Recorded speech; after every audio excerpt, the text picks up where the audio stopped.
So 2 wins out of 2 with joint top of the league. Another win over West Ham.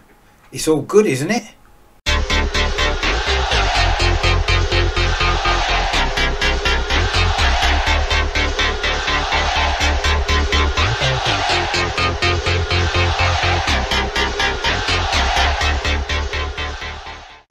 Hello, I'm Richard and welcome back to my channel over and over and over again, which features everything to do with Arsenal. Now, in this video I just want to look back at yesterday's rather scrappy 2-1 victory against West Ham. Of course, our second win out of 2 games this season, which keeps us joint top of the Premier League. Just before I do that, if you're new to the channel and you like what I'm doing, please click on the subscribe button down below. And also as well, if you like this video, please give it a thumbs up as well, because that helps it to get more notice on YouTube. That helps more people to be able to find it, and that will help me to grow the channel as well, so that would be much appreciated. So the game yesterday against West Ham, I mean, what can we say? It was overall a fairly poor performance from Arsenal, wasn't it? We just never got going. We looked very lethargic, we looked very leggy, and I want to give credit to West Ham actually, because I thought West Ham played really well.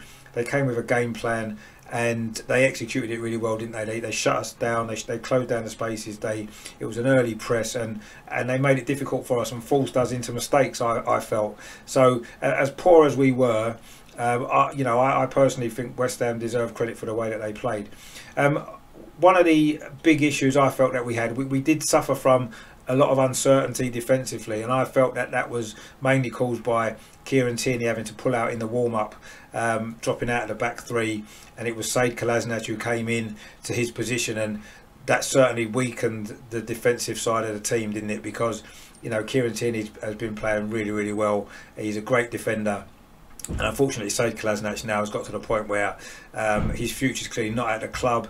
He's clearly not good enough, and his confidence is shot to pieces. And Gabriel seemed to have to be spending most of the game trying to cover for him as well as do his own job, which he did actually remarkably well, considering it's only his second game in English football. So I want to give him a lot of credit for that, because I thought he did really well actually, all things considered.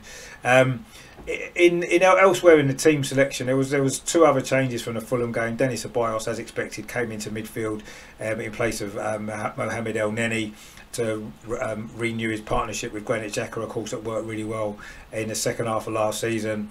And maybe slightly more surprising was Maitland-Niles was dropped down to the bench from the left wing back position and replaced by Bukayo Saka. That actually proved to be not a bad decision in the end, as Saka played a part in both the goals. But I was just a little bit surprised to see Maitland-Niles left out. I don't know if it means his departure from the club is now a little bit more imminent, or whether it was just he was just resting him, or it was for tactical reasons. I'm not sure, but that was the only other change. And we just never got going from the start of the game. We looked flat. I don't know whether it's, you know, an 8 o'clock kickoff on a Saturday, whether that was part of it, I'm not really sure. But I thought West Ham approached the game really well, made it difficult for us. We couldn't string 1-2 passes together, could we, in the first 20 minutes? It was really poor actually. We had no creativity. We just wasn't causing him any problems at all, and it was quite a surprise when we got the first goal. It was the first real decent passing movement that we'd had all game. We actually kept possession of the ball, knocked it around quite well, drew West Ham in, and then we finally had that little bit of quality in the final third, which we do have. Saka put the ball through to Aubameyang down the left hand side, and there was a hint of offside about it, but he got to the byline, crossed it into the penalty area, and Lacazette was there to head home his 50th goal for the club. It's only his 129th appearance, and you know, several of those have been from the bench as well. So he's been criticised a lot for his goal scoring record, but you know, 50 goals in 129 games isn't that bad, is it, when you think about it? So you know, congratulations to Lacazette for his 50th goal. But that was the only thing we really created in the first half. There was one other chance when Saka put a shot over the bar. Again, that was another decent movement, a rare decent movement in the game. It was Willian who cut in from the right to left, played the ball across to Saka, and he maybe had a little bit less time than he thought actually. He was closed down quite quickly by Ryan Fredericks, and he fired over the top. But West Ham maybe felt they should have had a penalty when Gabriel misjudged it, or actually he seemed to maybe, he was a bit unsure, he was getting challenged, and he sort of pulled his head out of the way, and the ball actually hit the top of his arm. Now it would have been a harsh penalty, but when you look at the penalty that was given against Manchester United in the game just before, it wouldn't have been a massive surprise, would it, if they decided to give that as a penalty.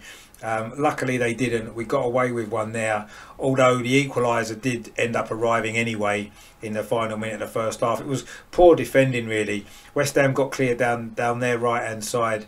It was Jarrod Bowen who released the ball to Fredericks down the right, and his low cross across the penalty area was turned down by Antonio. Now, it was a few errors there, really. I mean, Kolasinac didn't do anywhere near enough to prevent the cross.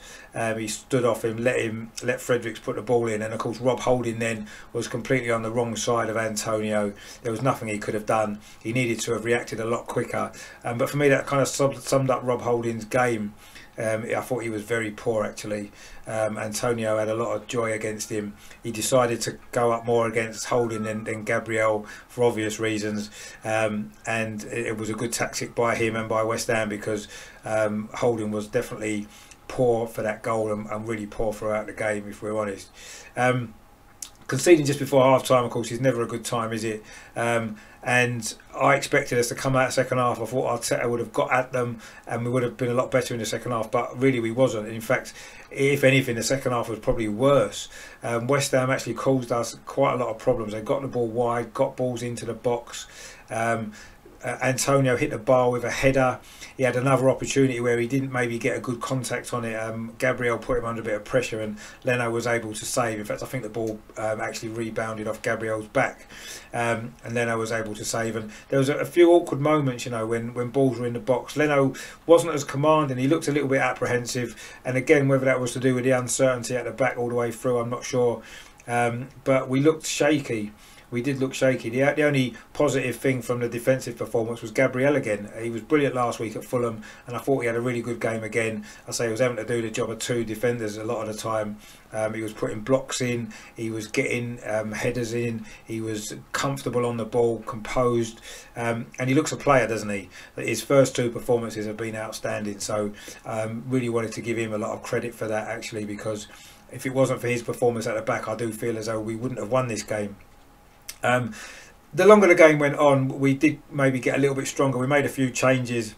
Nicola Pepe replaced Willian, who had been largely ineffective, and then Eddie Nketiah came on for Lacazette, who, apart from his goal, again was pretty ineffective. Even Aubameyang, you know, again, apart from him setting up that goal, he was reasonably ineffective as well. You know, our front three, I don't necessarily blame them. They wasn't really given a lot of service, were they? The midfield showed zero creativity for most of that game. So that's clearly where the issue is, isn't it? And if we're going to, you know, we struggle to break down teams that came to the Emirates last couple of seasons and have played a deep block. We haven't been able to break down the lines, really. We haven't had that creativity, have we? And that was definitely the problem again yesterday. And this is the one area that I do think we need to improve if we are going to become a serious team, not only in challenging for the top four, but actually pushing Man City and Liverpool. That's the one area that we're a little bit short of still. There's still time in the transfer window, so let's hope we can get the players in there that we need. Although yesterday, what was frustrating me in the second half in particular was there's a player that we've got on a large wage sitting at home who has got the ability to open up these defences. Of course, if you remember last season's home game against West Ham, very similar game, we were struggling to create anything. And who was it that created the winning goal for Lacazette? Mesut Ozil. He could have been the sort of player yesterday that would have made a difference, but he wasn't even selected in the squad. So that situation needs to be sorted out. We need to get a player in who's going to be able to play, who can create and can break down these teams, and that's the one area that we really do need to improve. But having said that, we did find a way to win, didn't we? 4 minutes to go, we did create a goal. Again, it was one of our very, very rare decent spells of possession. A good move again. Saka was again involved. A nice ball through to Ceballos. Maybe we were a little bit fortunate there. It was Yarmolenko, the West Ham substitute. He'd only been on the pitch about 3 minutes. He was asleep. He let Ceballos run in behind him, and he was through on goal on the left hand side. He could have maybe shot, but Fabianski came out, closed him down, and he had the awareness to square the ball to Eddie Nketiah, who had stayed onside and was able to tap into the empty net. And it was good, wasn't it, to see those two combine after their little fallout in the warm-up at Fulham last week. It was good to see them two combine for the winning goal, and of course they did celebrate together in front of the cameras, didn't they, to show their solidarity, if you like. I'm still not 100% convinced that everything's quite rosy between them two, if I'm honest, but the good thing was they were professional enough to work well together on the pitch and give us that winning goal. So, you know, we did managed to win the game, and I think that's what we need to take from it. I don't want to focus too much on all the negatives because we'd be here all day, but at the end of the day, it doesn't matter how badly you play if you win games. You know, you just got to look at Liverpool last season. How many times did they pull one out of the bag when it looked as though they were going to drop points? They managed to find a way to win a game, and that's what we've done, and I'm actually delighted about that, because these are the games in the past where we haven't managed to do that. We've dropped points, especially at home, lots of draws last season in particular. We managed to find a way to win, and to me that's a great sign, and actually when you look at it like that, this is probably a more impressive win than the game at Fulham. You know, Fulham was a game where we were in control, it was a comfortable game, and they're the sort of games that, yeah, you can enjoy. But when you win a game like this, it's more significant, really, isn't it? Because these are the games that it's so easy to drop points. At the end of the season, it could come down to us being in the top four or not, or challenging for the title or not. If it comes down to 1 or 2 points, it's these games when you manage to turn a draw into a win that you don't deserve, that makes all the difference. So I just want to give credit to Arteta for the substitutions, to the players for showing a character, actually, to when it just wasn't their day. From right early on, it didn't look like it was going to be their day, but they showed the character to dig in and managed to somehow win the game. A little bit of quality that we showed twice in the final third brought us to 2 goals, and that proved to be decisive. So we need to be delighted, actually, that we won this game, because, I say, it would have been easy to have come away dropping points, and then we would have really had something to be disappointed about, wouldn't we? So I know I've seen a few comments on social media from Arsenal fans moaning and moaning. It's like, come on, we won the game. You know, we're not gonna play well every week. We're not gonna wipe these teams away. You know, West Ham played well. Let's give them credit. As I said, you know, they came to make it difficult for us. They came with a plan to try and win the game. They probably deserve something as well. So, you know, we need to take that into account as well. You know, we didn't play well. West Ham did play well, but we somehow managed to win the game. Me personally, I'm really pleased about that. So that's what I wanted to try to focus more on. So that's that then for today. I say, you know, we did win the game. We are 6 points out of 6, 100% record. We are top of the league, joint top of the league, if you want to say that, with Everton and Crystal Palace as well. I think have won both their games. Obviously, there's a few games going on today as well, which we'll see how that maybe affects the top of the table. But despite that, you know, no one can be. We're not going to be behind anybody on points, are we? That's for certain. Certainly not until next Monday. We've got, of course, the Carabao Cup tie away at Leicester on Wednesday. I'll be doing some coverage of that. I mean, we'll see. It's going to be probably a much changed team, isn't it, for that one? Of course, building up to the big game at Anfield next Monday evening. That's going to be a big test for us, isn't it, to see exactly where we are, how far we have come under Arteta. I'm still confident we can get a result. I think away from home it suits us better. We can play on the counter attack. So we'll see. We've beaten Liverpool twice now in recent times as well. So be interesting. That game's going to be a big test for us, and I'm looking forward to that. So I'll be doing a lot of coverage for that game as well next Monday, of course, and in the weeks, a lot of build-ups to that as well. So stay tuned to the channel for that. I hope you enjoyed this video. If you did, please give it a thumbs up. Please subscribe to my channel if you haven't done already. I say it's a new channel, a fairly new channel. I'm trying to grow it, and I am trying to keep the channel positive. It's been a bit difficult after yesterday's game, I've got to be honest, but we did win, and to me that's a massive positive. So let's focus on that. Let's look ahead now to the Leicester game in the Carabao Cup. I think the draw for the next round has been made as well, so if we win, we're probably going to have to play Liverpool away again, which we did at the same stage last season. So we could actually be going to Liverpool twice quite quickly. So maybe beating them twice away from home in quick succession might stop the negativity that seems to have crept back in after yesterday. So we'll see. But as I say, that's that for today. I hope you enjoyed it. Thanks for watching. Thanks for the support for the channel.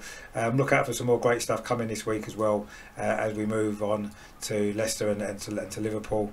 And in the meantime, of course, as always, come on you Gunners, top of the league.